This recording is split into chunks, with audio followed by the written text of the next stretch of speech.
문천식과 박정호 변호사가 함께하는 보이는 라디오 보이는 권리.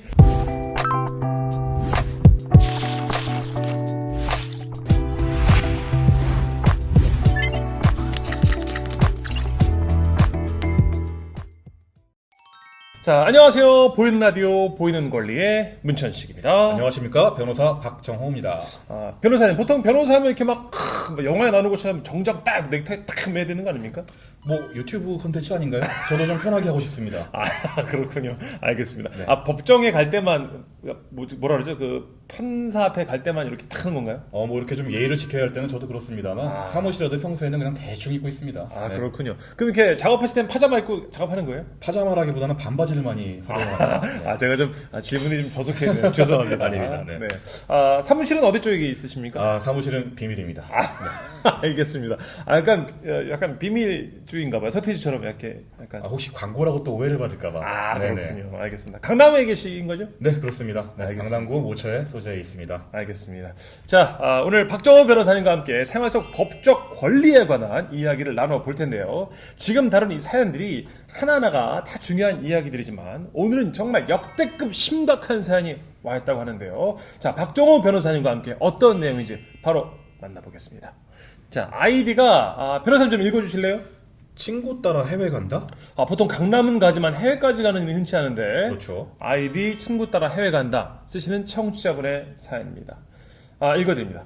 안녕하세요. 얼마 전 대학 동기 모임에 나갔습니다. 저희 동기 중에 죄송합니다. 여자분이라고 하네요. 그래요? 네네. 또 여자야 되죠. 그렇습니다. 안녕하세요. 얼마 전 대학 동기 모임에 나갔습니다. 저희 동기 중에 한 명이 공공기관 연구소에 다니는 한 친구에 대해서 엄청난 소식을 듣게 됐습니다. 그야말로 멘탈 붕괴가 왔는데요. 그 일에 대해서 몇 가지 궁금한 게 있습니다. 알려주실 수 있나요? 라고 하셨습니다. 자, 어떤 내용인지 한번 보죠. 야, 다들 너무 오랜만이다. 정규만 빼고 다 모였네. 야, 근데 정규 걔는 아무리 잘 나가도 그렇지 왜 이렇게 연락이 안 되니? 너 소식 몰라? 무슨 소식? 뭔데? 걔 해외 갔어. 벌써 3개월은 된 것 같은데. 어머. 야, 걔 웃기다 진짜. 가기 전에 연락도 안 하고. 근데 정규 걔가 어디를 갔는데? 걔 좀 실력 있나 보다. 왜 간 거야? 혹시 스카우트? 스카우트? 뭐 그렇다고 볼 수도 있지. 야, 너 반응이 왜 그래? 내가 뭐 모르는 뭔가가 있구나 너. 야, 이건 비밀인데. 너 저번에 기사 못 봤어? 기사? 기사 무슨 기사? 안 들려. 걔가 다루는 게 국가 안보 관련된 기밀 정보였잖아.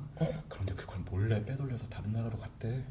야, 국가 안보 관련된 일을 다른 나라로 빼돌리면 앞제비? 뭐야? 어떻게 된 거야? 도둑 새끼. 야, 조용히 해. 그래서 걔 기사에도 나왔었어. 뉴스 기사에 나왔다고? 그래. 어머. 대박 사건. 어머. 야, 그런 거 빼돌리면 진짜 큰일 나는 거 아니니? 그러니까 작정하고 해외로 잠수탄 사람은 잡기가 되게 어려운 것 같아. 어머. 야, 인터폴로 그냥 잡으면 되는 거 아니야? 글쎄, 나도 그것까진 잘 모르겠네. 어머. 얌전한 고양이가 브루즈 칼리파 올라갔네. 아주 그냥. 진짜 웃긴다 얘. 이렇게 사연을 주셨어요. 네네. 네. 사연 속 여자분이 이제 변성기가 오신 거예요?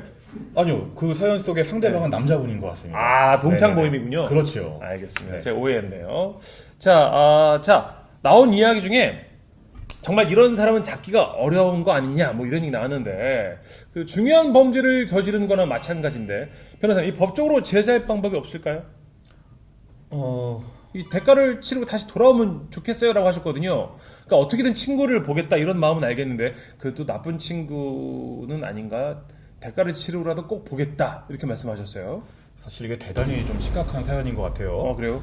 사실 이런 일을 막기 위해서 철저한 산업 보안이라는 것이 참 중요한데요. 보안은 들어봤는데 산업 보안은 뭐죠?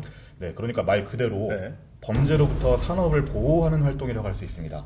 그 우리나라의 국가정보원 아시죠? 네, 들어봤어요. 국가정보원은 산업활동에 필요한 모든 정보나 사람과 같은 자원들을 산업 스파이 또는 경쟁관계에 있는 사람 혹은 아무한테나 누설하거나 침해당하지 않도록 보호하고 관리하기 위한 활동이라고 정의를 하고 있습니다. 아니, 변호사님, 그러면 그 국정원이 간첩만 잡는 게 아니에요? 네, 산업보안에 있어서도 굉장히 많은 활약을 하고 있습니다. 그럼 쉽게 말하자면 다니던 사람이 놀라운 기술을 팔아버리고 이러면 안 되는 거예요?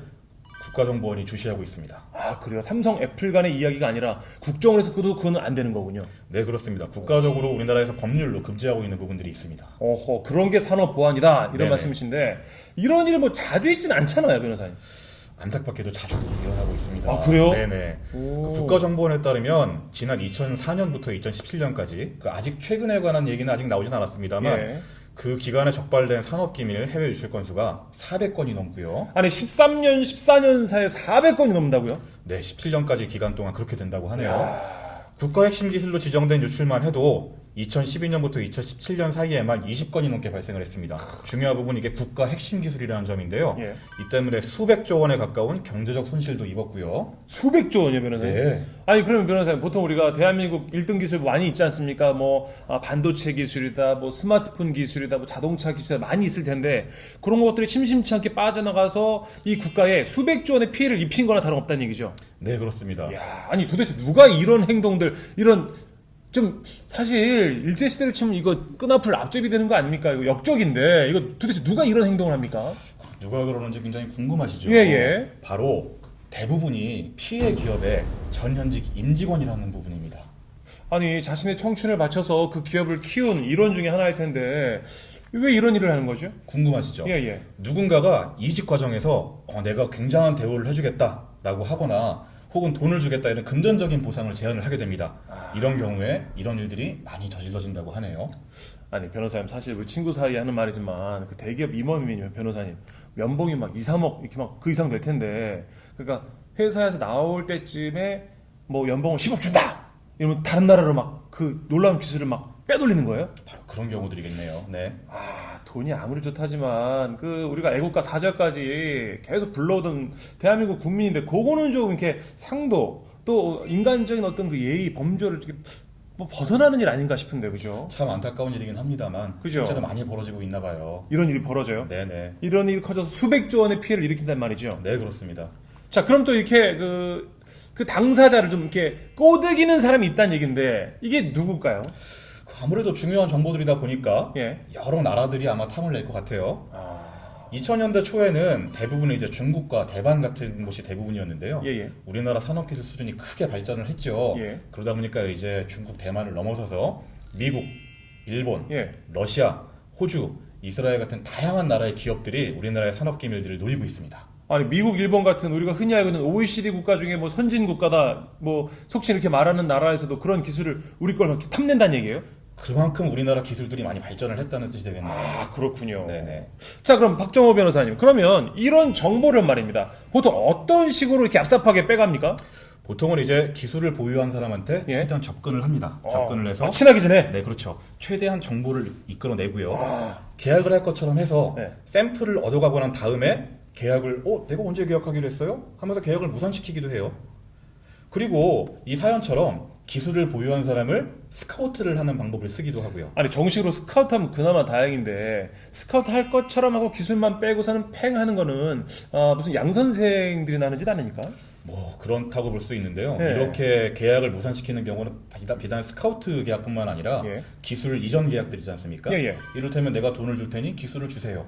응. 라고 하면서 기술만 빼내가고 돈은 주지 않고 계약 무산시키는 경우, 이런 경우도 있다는 거예요. 아, 너무하네. 아니, 개인 간에 그런 일을 해도 정말 이러는데 국가 간에 그런 일을 한다는 건 좀 그러네, 변호사님. 국가와 국가 간의 관계라기보다는 네. 국가의 어떤 기업과 상대 국가의 기업들, 이런 관계라고 보시는 게 더 맞을 것 같습니다. 그러네요. 여기 정확한 얘기겠네요. 네네.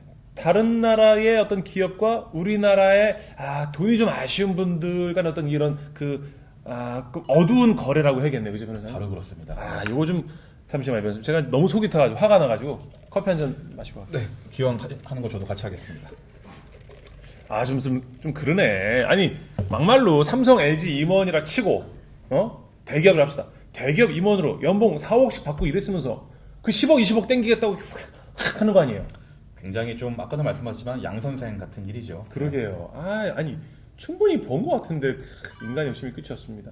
자, 뭐 계속 이어갈게요. 네. 변호사님, 그러면 사연자분도 물어보셨는데, 이런 일을 좀 근본적으로 차단시킬 만한 법은 없습니까? 있을까요? 없을까요? 없으니까 이런 짓 하지 않겠어요? 있습니다. 아, 있어요? 있어요. 네. 오. 우선 산업기술을 보호하고 유출을 차단하기 위한 제도적 장치를 마련하거나 네. 특별히 신경 써야 될 국가 핵심 기술을 예. 지정한 내용이 담긴 산업기술의 유출 방지 및 보호에 관한 법률이 있고요. 또 하나는 예. 실제로 이런 일이 발생했을 때 어떻게 처벌을 할 것이고 또 손해배상은 어떻게 해야 하는가 여기에 대한 내용이 담긴 부정경쟁 방지 및 영업비밀 보호에 관한 법률이 있습니다. 부정 경쟁하고 영업을 한다고요? 부정경쟁 방지 방지. 및 영업비밀 보호에 관한 법률입니다. 아, 영업비밀 보호에 관한 법률이군요. 예, 그렇습니다. 오. 그런데 변호사님, 이 유출이라는 게 한 번 일어나면 물이랑 마찬가지로 이렇게 도로 이렇게 돌이킬 수가 없는 거 아닐까요? 그렇죠. 예. 그리고 기술을 빼내간 사람을 찾는 것도 굉장히 어려워요. 이 사람은 꼭꼭 숨어버리면 어떻게 찾기가 되게 힘들고 그렇겠네요. 또 실제로 누가 기술을 몰래 유출해갔는지 증거를 안 남기는 경우들도 꽤 있어서 굉장히 어려운 문제입니다. 아, 그러네요. 그럼 영화 속 007 뭐 이런 것처럼 몰래 하는 거군요. 영화 속 장면들이 실제로도 벌어지고 있다고 보시면 될 거예요. 그렇군요. 네. 하긴 변호사님, 제가 이제 홈쇼핑 관련해서 그 대기업 쪽에 그 회사를 들어가는데 들어가고 나올 때 뭐 출입증 맡겨야 돼요. 신분증 맡기고 출입증 받아서 들어갔다 나올 때는요, 변호사님, 이 공항 검색 때처럼 이렇게 보안 검색을 다 하더라고요. 네. 요즘 그렇게 심각해진 거군요. 바로 산업 보안을 위한 노력이라고 볼 수 있겠습니다. 그렇군요. 아, 그렇습니다. 그러니까 애초에 그럼 유출을 막기 위해서 그 기술을 보유하고 있는 사람이 절대적으로 다 좀 조심하는 게 중요할 것 같은데. 네, 그렇죠. 네. 그래서 기술 관련 계약 단계에서 비밀로 보호를 해야 될 것을 상대방한테 확실히 좀 주지를 시켜줘야 할 필요가 있고요. 네. 이렇게 구두로 네. 말로 비밀을 전달할 때에도 서면을 따로 작성을 해서 네. 보호해야 될 비밀이 어디서부터 어디까지인지를 네. 일단 확인을 하고 약속을 하는 것이 중요합니다. 아, 그렇군요. 그럼 일단 산업 기밀을 잘 보호하기 위해서 더 확실한 방법을 좀 찾고, 이런 내용이 만에 하나 유출됐을 때 어떤 손해가 일어나는지를 사전에 좀 잘 파악해서 그 직원들한테 잘 교육시키는 거, 이런 게 좀 중요하겠네요. 오, 문천식 씨 이제 전문가 다 되셨네요. 아, 예, 이제 서당계 벌써 몇 년인데요. 제가 이 정도는 해야죠. 예. 일단 뭐 잘 알겠고요, 변호사님. 그래도 어쨌든 저는 그런 일에서 돈을 벌 수 있을 것 같지는 않습니다. 그렇게 생각해 주시니 정말 감사합니다. 네.